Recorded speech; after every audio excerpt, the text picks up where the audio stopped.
Hello, c'est Sandra FM, la psy qui vous aide à croquer la vie en toutes circonstances. Aujourd'hui, je suis vraiment ravie et honorée d'avoir Corinne avec moi. Corinne qui a été une des personnes que j'ai accompagnées dans la première édition du bootcamp, donc en 2019, si je me rappelle bien, et qui a une histoire de folie. Et c'est vrai que Corinne est quelqu'un qui a continué à me donner des petits retours, des petits feedbacks de sa vie, de l'évolution au long des mois, au long des années. Et aujourd'hui, je me suis dit, quand même, ce serait chouette de pouvoir montrer à toutes les personnes qui peuvent vivre des choses difficiles dans leur passé, des choses très, très douloureuses, que c'est possible de s'en sortir, de retrouver l'envie de vivre, de retrouver la forme physique, parce que souvent, il y a des conséquences au niveau physique, des douleurs, des dépressions ou autres conséquences dont Corinne va parler aujourd'hui, et de voir qu'en fait, c'est possible de pouvoir se libérer de tout ça, de se libérer du passé, de la souffrance pour justement croquer la vie en toutes circonstances. Donc bonjour Corinne. Bonjour Sandra. Alors déjà, merci beaucoup d'accepter de faire cette interview parce que je pense qu'elle va vraiment, vraiment inspirer beaucoup de personnes. Et je pense qu'on le verra assez vite dans les commentaires. Et d'ailleurs, n'hésitez pas à laisser des petits commentaires quand vous sentez que ça vous parle, que ça vous touche, ou même pour remercier Corinne, parce que c'est pas un exercice facile de faire une vidéo comme ça publiquement. Donc encore une fois, merci Corinne. Et la première question que j'ai envie de vous poser, c'est est-ce que vous voulez bien vous présenter? Donc voilà, j'ai maintenant 61 ans passés et j'étais médecin de formation et bon, je peux pas dire maintenant que tout allait super bien dans ma vie, mais c'est vrai que j'étais pas consciente de ce qui n'allait pas forcément. Donc quelque part, je, n'ayant connu que ça, j'étais pas forcément malheureuse, voilà. Donc j'étais mariée, j'avais 2 enfants. Et alors, il faut dire aussi que j'ai eu une enfance assez terrible, euh, dont je peux parler facilement maintenant parce que voilà, ça a été accepté, accueilli. Donc voilà, je fais partie de ces femmes qui ont été maltraitées dès le plus jeune âge par leur père et leur mère, victimes de maltraitance psychologique, physique et sexuelle. Donc c'est clair que je n'avais pas énormément de ressources de confiance en moi, d'assurance, etc. J'ai eu un premier mariage avec un homme plus âgé que moi que j'avais rencontré à l'âge de 17 ans, qui était aussi quelqu'un de très violent. Même si je suis restée mariée que 5 ans avec lui, 30 ans après, il me poursuit encore en me demandant des comptes. Et ensuite, mon deuxième mari, tout s'est bien passé pendant 24 ans. J'ai eu 2 enfants. Et puis à un moment donné, j'ai eu un accident de cheval. Je suis restée paralysée 6 mois. Mon couple a explosé. On a divorcé. Et pendant 3 ans, j'ai eu la garde des enfants. Et 3 ans après, du jour au lendemain, le 1er avril 2006, mes enfants avaient 9 et 14 ans. Ils sont partis du jour au lendemain. Et quand je suis arrivée à m'inscrire au bootcamp, ça faisait 13 ans que je n'avais jamais plus revu mes enfants, ni aucune nouvelle. Donc, j'ai arrêté de travailler. Pour mes séquelles physiques et psychologiques, j'ai été mise en invalidité. Et pendant 13 ans, j'essayais de survivre, de garder la tête hors de l'eau. Donc, j'ai effectivement fait beaucoup de travail sur moi-même. Et dès que j'allais un petit peu de l'avant, j'avais une espèce de culpabilité qui me rattrapait. Et à un moment donné, donc, 1 an avant le bootcamp, j'ai eu un problème cardiaque. Je pense que c'était donc mon cœur qui se brisait. Mhm. J'arrivais au bout de toutes mes ressources. Et ça m'a mis dans un état psychologique très, très négatif, en fait, parce que j'avais l'occasion de mourir quelque part, de quitter la scène. Et même si mon problème de cœur s'est résolu en l'espace d'un mois ou deux, je suis tombée dans une dépression. C'est-à-dire que je pense que j'avais plus envie et j'ai flirté avec les ténèbres. Et pendant 1 an, je suis restée entre mon lit et mon canapé. J'ai arrêté de sortir mes chiens, je marchais plus, je mangeais ce qui me tombait sous la main, je sortais pas faire le cours, j'ai pas demandé d'aide. Et en fait, j'attendais la mort. Et puis, au bout d'un an, c'est toujours pas venu. Et là, j'en avais marre parce qu'en un an, j'ai porté 2 pyjamas. J'ai pas changé mes draps. Ma maison était devenue une poubelle à ciel ouvert. Et là, je me suis dit, voilà, j'ai eu j'ai dit, la mort n'a pas voulu de moi, je peux pas attendre plus longtemps. C'était, voilà, j'ai eu ce déclic, je veux plus de ça. Et donc, je me suis relevée, j'ai demandé de l'aide, quelqu'un est venu m'aider à nettoyer. Je marchais 2 minutes, puis 3 minutes, puis j'ai fini par retrouver mon périmètre de marche habituel. Mais ce n'était pas satisfaisant. Et c'est là que je t'ai rencontré, Sandra, sur un autre programme. Et à un moment donné, parce que j'avais aussi des troubles du comportement alimentaire, etc. Donc, à un moment donné, t'as parlé de ce bootcamp. J'ai lu la publicité et j'ai dit, mais c'est un truc comme ça qu'il me faudrait. Mais c'est pas comme jusqu'à présent, tous les professionnels de santé que j'avais contactés m'avaient dit qu'ils ne pouvaient rien pour moi, que ce chagrin-là, de la perte de ses enfants, pourrait mettre n'importe qui dans la dépression, qui n'avait rien à faire. Donc, j'ai posé la question à Sandra, je m'en souviens, quand on a eu l'entretien. Est-ce que, voilà mon problème, en fait, c'est ça, c'est ce gros chagrin qui me tient, qui m'empêche d'aller de l'avant. Et j'arrive pas, voilà, j'ai fait tout ce que j'ai pu, mais moi, je peux pas faire plus. Et je sens que j'en peux plus, quoi, quelque part. Je dis à Sandra, on a un peu d'émotion, pour moi, c'était ma dernière chance et que c'était maintenant qu'il fallait le faire. Parce que j'en pouvais plus. Et elle m'a dit, toute jeunette qu'elle était,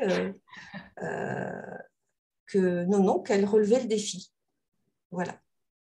J'en suis émue, je ne sais pas si ça se voit à la caméra, mais en tout cas, j'ai la gorge qui se noue depuis tout à l'heure parce que je me rappelle très bien de cette visioconférence où vous m'expliquez votre histoire. Vous expliquez en plus, on en reparlait tout à l'heure, que c'était double peine parce que votre ex-mari jouait des tours en disant bah oui, mais votre maman a vécu une enfance violente, donc elle va être violente avec vous. Donc c'était déjà eu la peine de l'enfance difficile, mais en plus, ça, c'était un argument pour que vos enfants prennent d'une certaine façon peur et les distances avec vous, entre autres. Et donc, il y a tout ce contexte, effectivement, qui justifiait votre mal-être, le fait que vous soyez alité, etc. Et je me rappelle très, très bien, quand vous êtes rentré dans le programme Libre de manger, je me rappelle des échanges qu'on avait, que ce soit dans le groupe Facebook comme dans la plateforme, que souvent vous disiez, ça fait un an que je suis alitée, que je mange plus, que je fais plus attention à la nourriture, et je me disais, waouh, c'est un truc de fou, en fait, ce qui lui arrive. Et voilà, on a décortiqué avec la nourriture, donc on a bien travaillé cet aspect-là. Et je me rappelle qu'effectivement, une des choses que vous m'aviez dit en visio, c'est, en fait, j'ai commencé à retrouver de l'énergie, l'envie de sortir, de remanger. Donc, le bootcamp, j'ai juste envie d'aller plus loin, en fait. Donc, la première partie de pouvoir se lever et marcher avait été finalement mise en route avec Libre de manger. Et après, il y avait toujours ce chagrin, en fait, comme un espèce de boulet qu'on traînait. Et normal, hein, quand je dis un boulet, c'est pas péjoratif, c'est quelque chose qui était très lourd pour vous et qui est entièrement compréhensible. Et quand vous m'avez dit, et c'est là à chaque fois où ça me touche, non mais Sandra, j'ai vu des psychiatres, des psys, des thérapeutes, des je sais plus quoi. Tout le monde m'a dit, non mais avec ce que vous avez vécu, c'est juste impossible, c'est normal d'être dépressif. Et en gros, bah, tampon dépression, il n'y a rien à faire et on te case là et reste dans ton lit et bouge plus. Moi, c'est quelque chose qui me met le feu à l'intérieur et je me suis dit, non, non, mais si vous êtes déterminé à y aller, et c'est vraiment ce que je dis à mes clientes. Et c'est pour ça d'ailleurs qu'il y a tout un process de candidature dans le bootcamp. C'est que moi, je veux m'assurer, donc moi ou mon équipe aujourd'hui, s'assurer qu'on sent qu'il y a cette fibre de motivation, d'envie de s'en sortir. Et je l'ai clairement senti avec vous, Corinne. Dire, bah, si vous sentez qu'on y va, on y va. C'est-à-dire que moi, je vais servir de guide et d'illuminer le chemin. Mais on va y aller ensemble et après, je vous pousse dans votre vie, quoi. Et ouais, j'en suis clairement émue parce que quand je vois le résultat, bah, Alors, Paris gagné. je sais pas ce que tu as dû oublier, Sandra, c'est que bon, quand je me suis remise debout, donc j'ai pris un carnet. Je dis voilà, il faut faire les choses dans l'ordre. Donc la première chose, c'était de remettre de l'ordre dans la maison parce que ça avait pris la poussière, tout était resté comme ça à l'abandon. Et après, je me dis il faut que je mange. il faut que j'ai de l'énergie. Et donc, et c'est là quand j'ai fait le constat que c'est chez moi, il n'y avait pas de gazinière, il n'y avait pas de frigo. Ouais. Ça faisait des années que je cuisinais plus, en fait. J'avais arrêté j'étais retombée dans mes troubles du comportement alimentaire le premier jour où mes enfants sont partis parce que moi, j'avais ces troubles-là qui jusque-là ne m'avaient pas posé de problème parce que je n'avais pas de problème de poids, je vomissais pas, mais quand je faisais des crises de boulimie, après, je ne mangeais pas pendant une semaine, donc ça ne se Ouais, voyait pas. une autre forme de Mais compensation. cuisiner pour moi toute seule, c'était trop, surtout du jour au lendemain, comme ça, sans transition. Donc, au fil de ces 13 années, j'en étais arrivée au fur et à mesure, puisque j'ai déménagé une fois, 2 fois par an. J'étais en quête perpétuelle d'un endroit où j'aurais pu aller bien, mais en fait, c'était à l'intérieur de moi que ça n'allait pas, quoi. Et donc, quand j'ai commencé ce programme, c'est là que j'ai acheté une cuisinière, qu'après j'ai acheté un frigo, et puis que j'ai fait le programme comme une bonne élève, parce que je me dis, si j'arrive pas à régler ça, c'est maintenant le bon moment. Puis après, bon, ben, comme les choses arrivent toujours au bon moment, quand on est prête et quand on en a le plus besoin, il y a eu, parce que c'était la première version du bootcamp, hein, c'est la première fois que tu Ouais, ouais. l'as fait. C'était la première fois, ouais. C'est Bon, vraiment par quand... contre, après, tu te souviens que l'inscription, c'était quelques mois avant.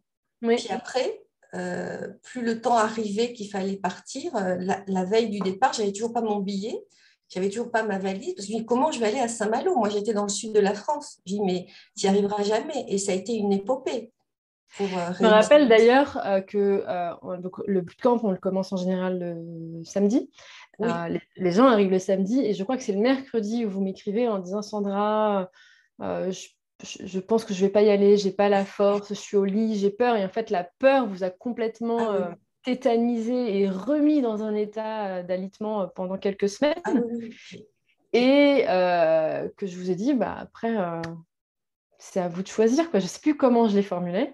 Mais bon, finalement, indirectement, je vous ai mis un petit coup de pied, une petite En fait, secousse. non, je me souviens, Euh, c'était par rapport au repas. Il fallait, avant le mercredi soir, ah dire oui, c'est si pour on ça. participait pour les repas. Et j'ai dit, mais Exactement. Sandra, j'ai pas encore mon billet. Est-ce que si je me décide que le jeudi, etc. Et toi, tu m'as dit, la balle est dans ton camp, quoi, quelque part. Et là, c'est là que je me suis dit, en fait, j'avais besoin de ce stress, en fait. Et je me suis dit, en fait, c'est ma dernière chance. Donc, j'ai plus que 2 jours. Donc, j'ai appelé une amie et j'ai dit, écoute, elle m'avait proposé, bien sûr, de m'aider à faire ma valise et tout ça. Je lui ai dit, écoute, il faut que tu viennes, Cécilia, il faut aussi que tu m'amènes à la gare. Et je ne sais pas si tu te souviens, j'ai raté la dernière station. Je suis arrivée la dernière, en fait, mais je suis arrivée. Ça a Et été la une valise, elle aventure, ce s'était cassée voyage. aussi de mémoire. La valise s'était cassée, il y a eu des Oui, problèmes avec dès, quelqu'un. dès le départ à Montpellier, j'avais une roue qui s'était cassée. Et puis ensuite, la correspondance à Paris, il y avait des grèves, je l'ai ratée. Et après, à Saint-Malo, je suis pas descendue à la bonne station.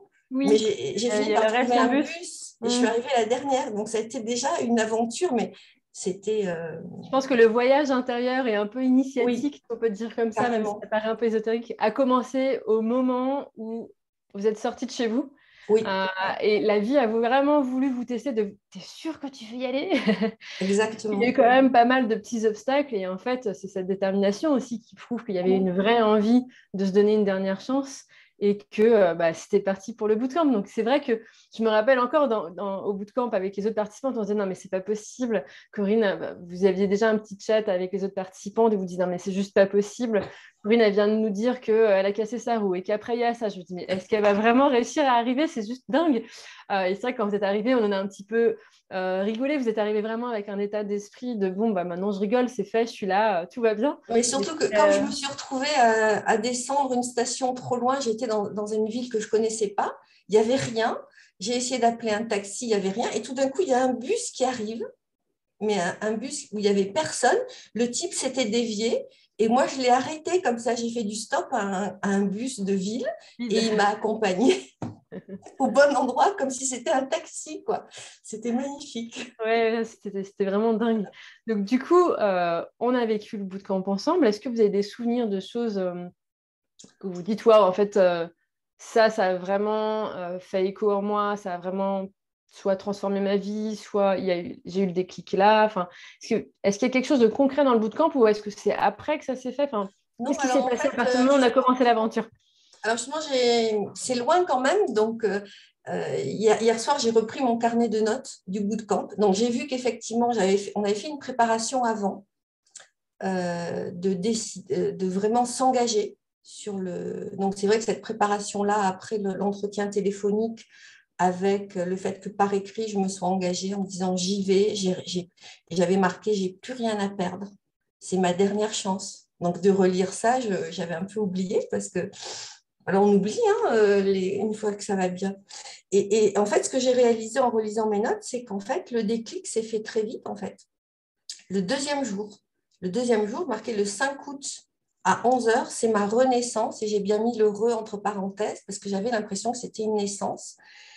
Et ensuite, le point que j'ai remarqué, qui m'avait marqué, c'était cette image que tu avais faite, je ne sais pas si c'était la veille ou le lendemain, qu'en fait, en élargissant son point de vue sur son passé, quelque part, on élargissait ses possibilités pour le futur.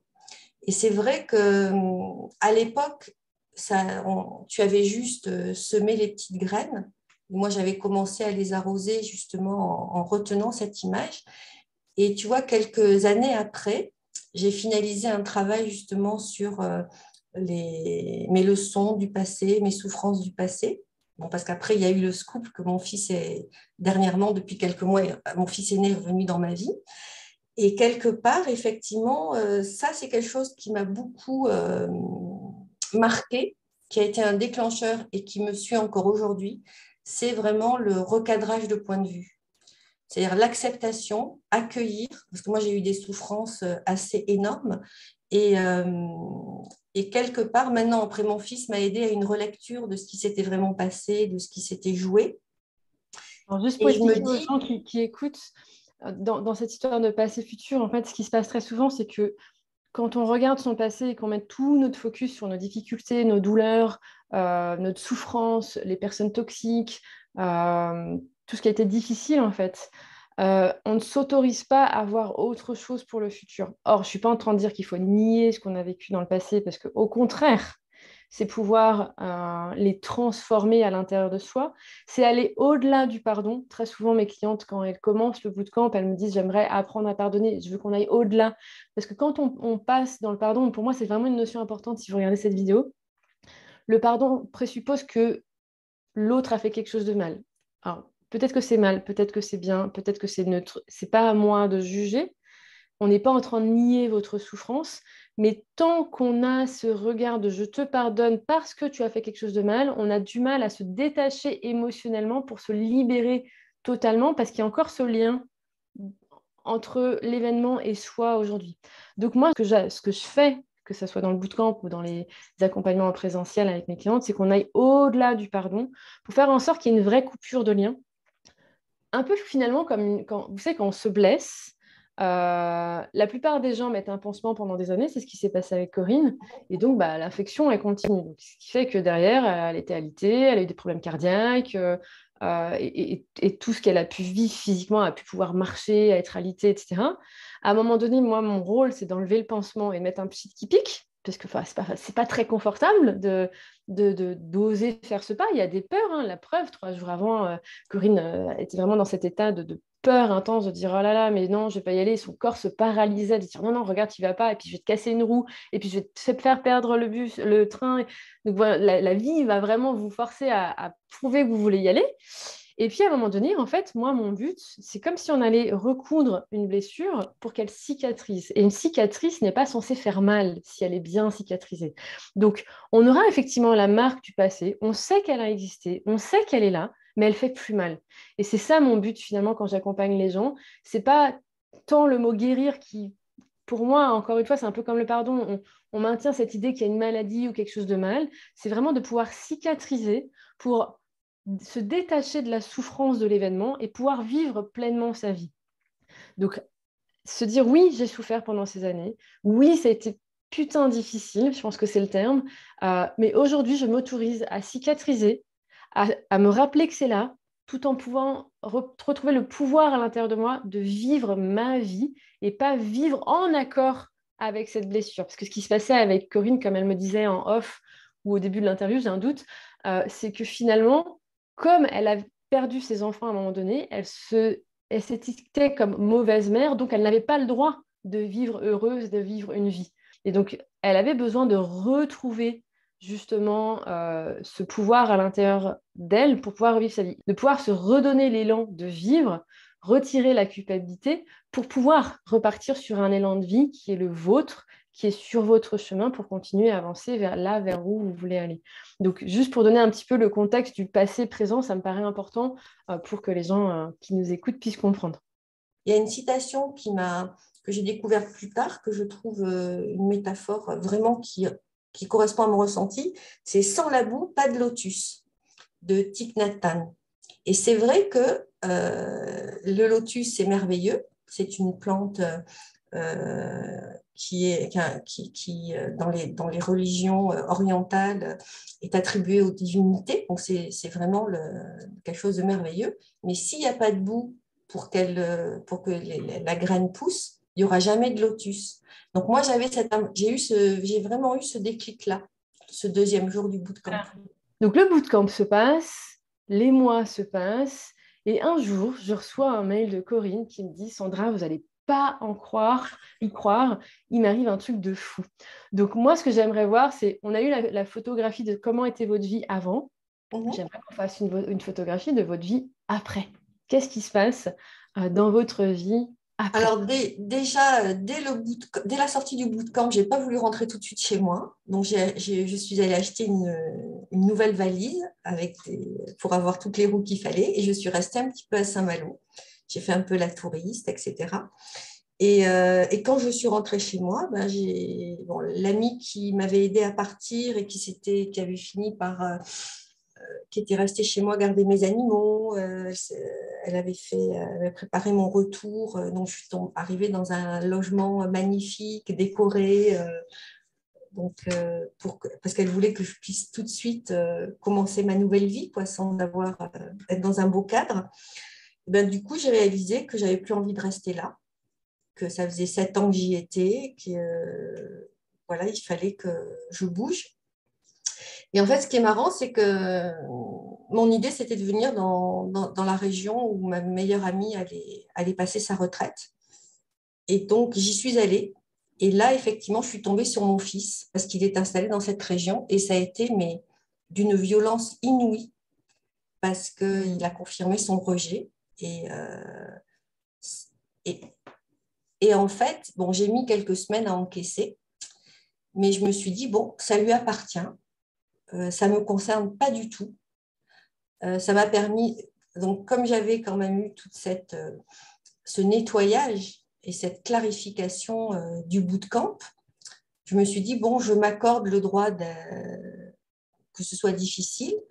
Et puis, après, je vais faire mon choix. Donc, j'ai décidé de ne pas aller dans cette région parce que ça aurait été trop difficile pour moi de savoir que mon fils était là et qu'il était hostile.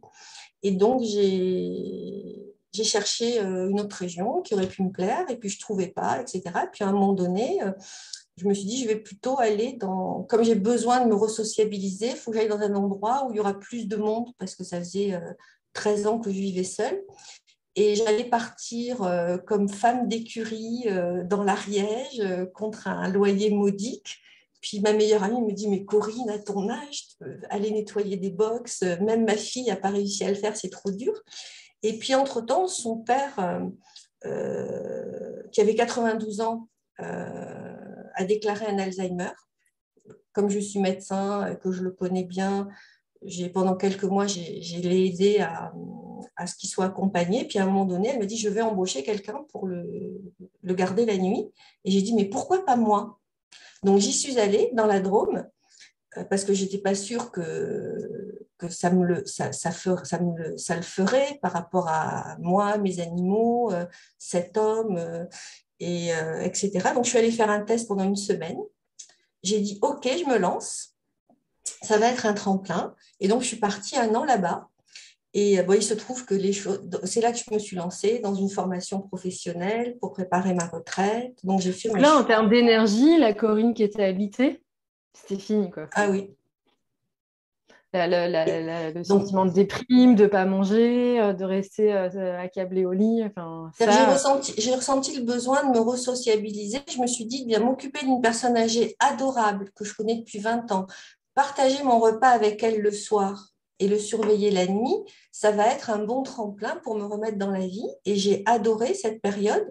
Et à un moment donné, et puis moi, je faisais ma formation la journée. Parce que la journée, des gens s'occupaient de lui.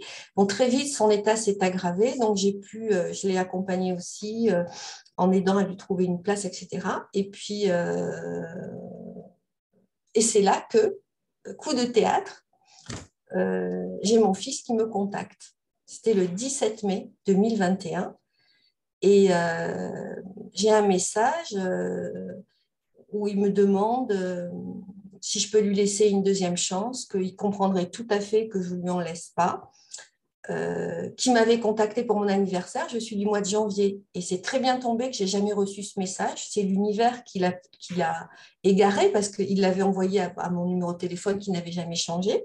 Mais là, j'arrivais juste dans la Drôme. Moi, j'étais arrivée en décembre.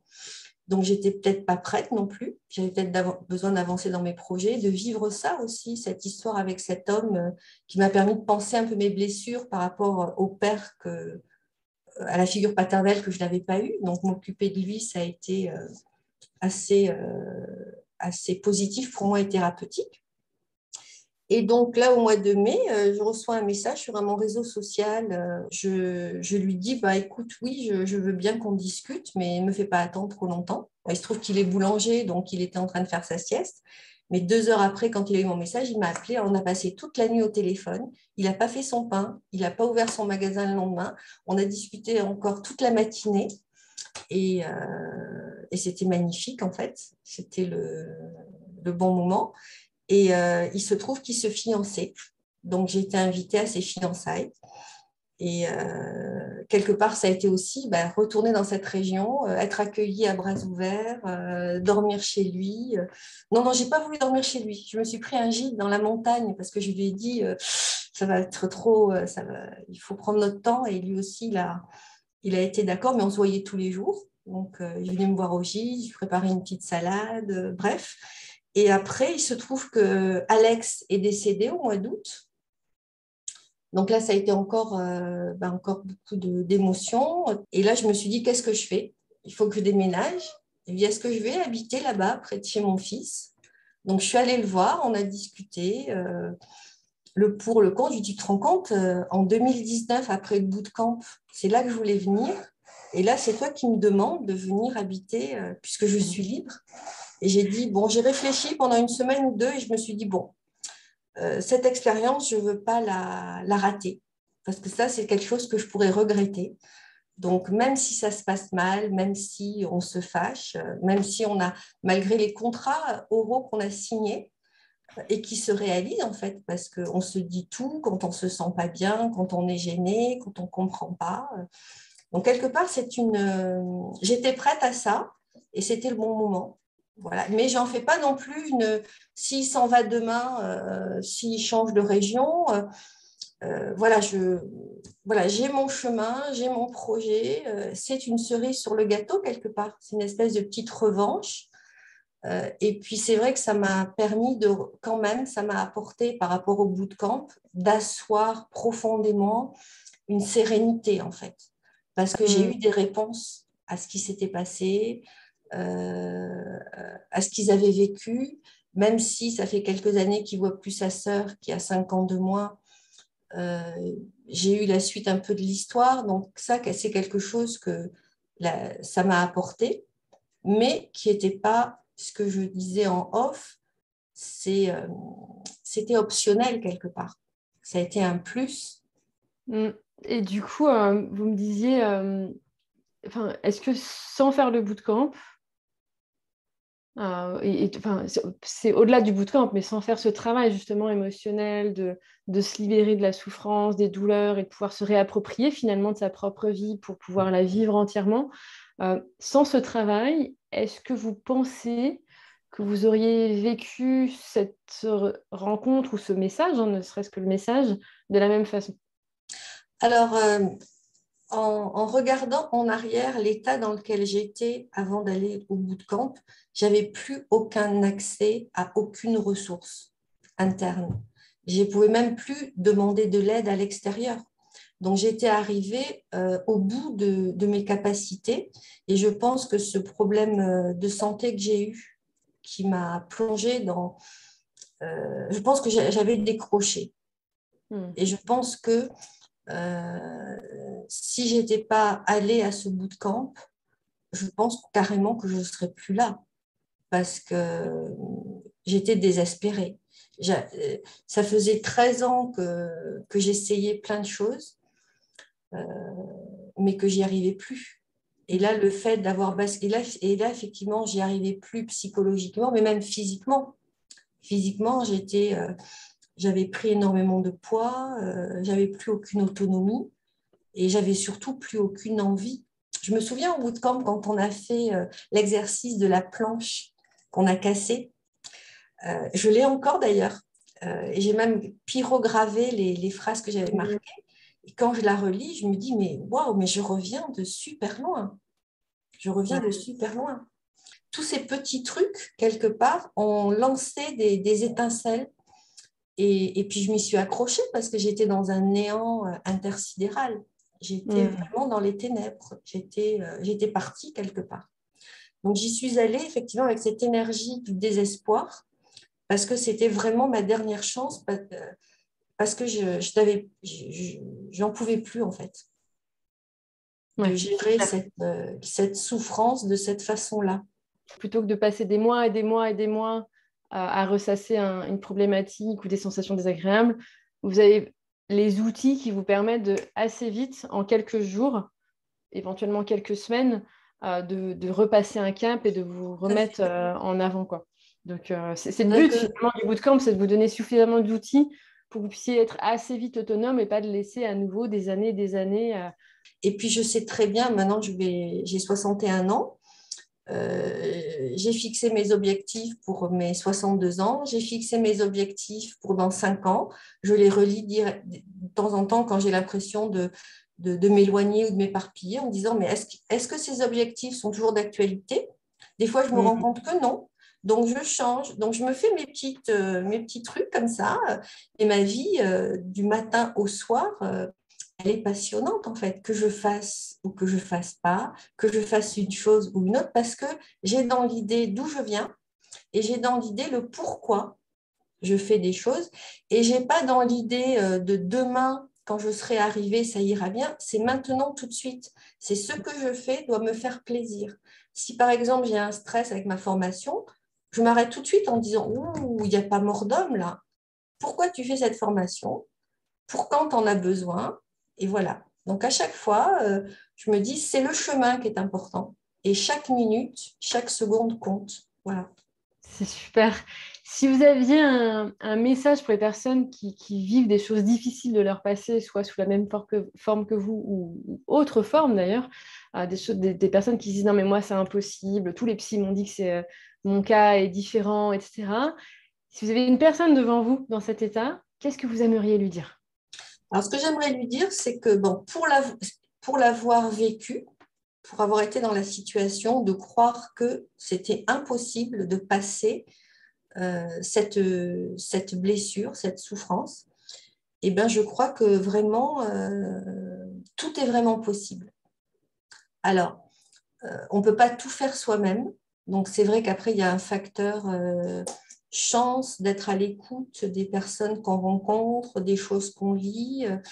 Je pense que si j'ai un conseil à donner, c'est de ne pas attendre de flirter avec la mort. Parce qu'effectivement, moi, j'ai fait ça parce que je pensais que c'était impossible. Donc, pour les personnes, ce que je voudrais leur dire, c'est que tout est possible. On peut surmonter toutes les difficultés. Il y a des personnes qui ont eu des difficultés plus grandes que moi. À côté d'elles, j'ai même honte de raconter mon histoire parce qu'il y a toujours pire. Mais à mon niveau, quelque part, ça a été trop pour moi à un moment donné. Et que malgré ça, effectivement, il suffit de d'avoir, quand on découvre qu'on a envie de vivre autrement, je pense qu'on peut effectivement trouver l'aide qu'il faut au moment qu'il faut. Donc, le conseil que j'ai à donner, c'est de ne pas attendre d'en arriver au stade où, là, effectivement, j'aurais pu louper ma chance parce que j'avais plus physiquement l'énergie de, de sortir de chez moi, en fait. J'étais carrément, je voulais mourir sur place, en fait. Donc, c'est vrai que ça a été difficile d'aller jusqu'à Saint-Malo, mais le fait d'y arriver quelque part, le fait d'avoir fait ce voyage de 1000 kilomètres avec toutes ces péripéties, quand je suis arrivée le samedi soir à la dernière, je me suis dit, mais j'ai réussi à faire ça. Donc, moi, j'ai fait mon taf. Maintenant, je fais confiance à Sandra et au groupe. Il y a aussi ça, ouais, hein, le groupe, on est Ouais, resté c'est quand même clair. soudés encore aujourd'hui. Nos sœurs de cœur, on est devenues toutes des sœurs de cœur et on se suit et il y a des évolutions, on a tout évolué en fait. Hmm. C'est clair, c'est clair. En tout cas, merci beaucoup, Corinne, pour cette interview, pour ce témoignage, de redonner espoir finalement aux personnes qui vivent des choses parfois atroces, parfois hyper difficiles à vivre, de montrer que c'est possible de s'en sortir, que c'est possible de croquer à nouveau la vie, de reprendre sa vie en main. Et je pense que ça se voit à la caméra. euh, que bah, voilà, il y a une nouvelle énergie, même si les personnes ne vous ont pas forcément vu avant, on voit qu'il y a une énergie de fluidité, de légèreté, d'alignement.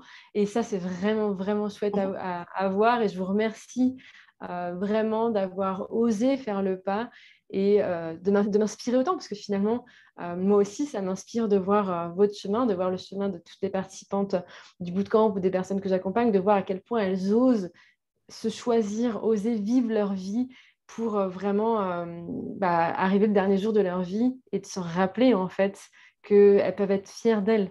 Vraiment, merci encore une fois, Corinne, de vous être choisie et merci pour avoir fait cette interview. Avec plaisir, Sandra. Du coup, si vous avez aimé cette vidéo ou si ça fait sens pour vous, laissez-nous un petit commentaire, ça nous fera hyper méga plaisir. Si vous souhaitez la partager, c'est avec grand plaisir aussi. Plus on va partager, plus on va donner espoir dans ce monde qui souvent perd un petit peu justement de vue cet espoir, cette envie d'aller de l'avant ou se rendre compte que finalement c'est possible. Donc partagez, partagez, partagez. Ça m'aidera à diffuser ce message avec Corinne. Et d'ici notre prochaine vidéo, vous connaissez la suite. Pensez à croquer la vie en toutes circonstances. Bye.